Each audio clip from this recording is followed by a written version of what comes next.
One night when I was 10, I was woken up by my bedroom door opening, followed by someone sitting on my bed. I felt my leg grazed and the bed sink under a person's weight. It's just Mom, I thought, and I opened my eyes. It was not my mom. I found an eyeless boy. He had black, empty sockets about my age sitting at the foot of my bed. He extended his hand, and in it was a little box. I was startled but reached out. He pulled back. I reached again and said, "Give it." Then I blinked, and when I reopened my eyes, he was gone. But I could still see the imprint where he'd sat on my bed. Fast forward 5 years. My girlfriend came over to do homework. After she finished, she took a nap while she waited for her parents. When they arrived, I tried waking her up. She opened her eyes suddenly, looking up at a corner where the wall met the ceiling. She pointed there and went back to sleep. I shook her again. She came to full consciousness, and I explained what she'd done. She looked haunted. Up on the wall, I saw a little boy with no eyes. He was there, in a Spider-Man pose, staring at me. I freaked out and told her my story about the same kid. Fast forward another 5 years. I was with the same girlfriend, and we had a 2-year-old. We were living in my parents' house, in my old room.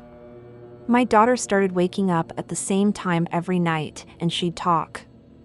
After a while, I noticed she had almost the same conversation every night.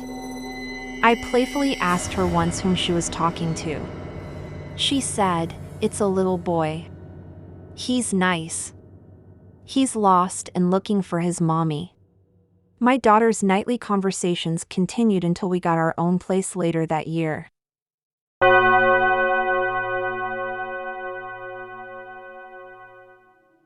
This next true tale comes from the University of Michigan in Ann Arbor.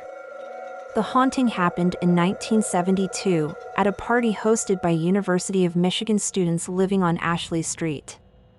A 15-year-old girl, who probably had no business being there in the first place, suddenly felt a strange, bone-chilling cold, according to the Michigan Daily. In an attempt to warm up, she went upstairs because heat rises. We guess that's when things really went awry. One of the walls of the house started moving, and a black shadow approached the girl. Meanwhile, downstairs, posters were spontaneously popping off the walls and falling into a growing pile on the floor. The girl wandered back downstairs, where she found herself saying these strange words: "The drugs and addiction were my fault, and I accept responsibility for that, but I was not that way deep down inside. I want to apologize to everyone involved for what I have done." What made those words even stranger was that the girl did not do drugs, let alone have an addiction. Her words didn't seem all that strange to the students who lived in the house. Before they moved in, the house had been inhabited by a man with a very serious addiction. The reason he no longer lived there?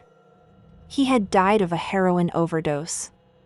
Has the ghost of Ashley Street made any more appearances? That remains a mystery.